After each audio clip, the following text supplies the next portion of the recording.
Hello all, daily lunch box packing மட்டும் தானே காமிக்கிறேன். இன்றைக்கி பிஹைண்ட் த சீன்ஸையும் பார்த்துடலாமா? 5:30 AM நான் என்னெல்லாம் பண்ணுறேன்னு பார்க்கலாம். கிச்சன் வந்த உடனே ஃபஸ்ட்டு ஸ்டீமரில் போட வேண்டிய வெஜிடபிள்ஸ்லாம் கட் பண்ணி ஸ்டீம் பண்ணிக்கிட்டேன். இன்றைக்கி சைட் டிஷ்க்கு பன்னீர் தான் பிளான் பண்ணியிருந்தேன். ஸோ அதை மேரினேட் பண்ணி வச்சுக்கிட்டேன்.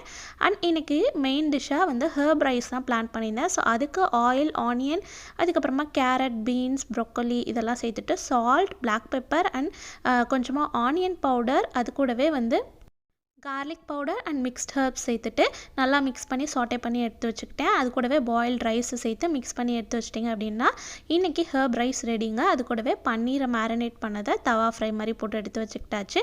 அண்ட் நான் வேக வச்சுருந்த வெஜிடபிள்ஸை ப்யூரேவாக ஆக்கி 3 பவுல் ஆஃப் மாவை வந்து நான் பிரித்து வச்சுருக்கேன். ஸோ அதில் வந்து ஒவ்வொரு பவுல்லையும் ஒரு வெஜிடபிள் சேர்க்க போகிறேன். பீட்ரூட், எல்லோ பம்ப்கின் அண்ட் முருங்கைக்கீரை பொடி தாங்க. இதை வந்து சேர்த்து மிக்ஸ் பண்ணி அதை வந்து மினி இட்லிஸாக ஊற்றி வச்சுக்கிட்டேன். அண்ட் ஸ்நாக்ஸ் பாக்ஸ்க்கு இன்றைக்கி வாட்டர்மெலன், அது கூடவே ஸ்வீட் பொட்டேட்டோ. இந்த மாதிரி வீடியோஸ் உங்களுக்கு டெய்லி வரணும் அப்படின்னு நினச்சிங்கன்னா நோட்டிஃபிகேஷன் ஆன் பண்ணி வச்சுக்கிட்டு என்னோட பேஜை ஃபாலோ பண்ணி வச்சுக்கோங்க. தேங்க்ஸ் ஃபார் வாட்சிங்.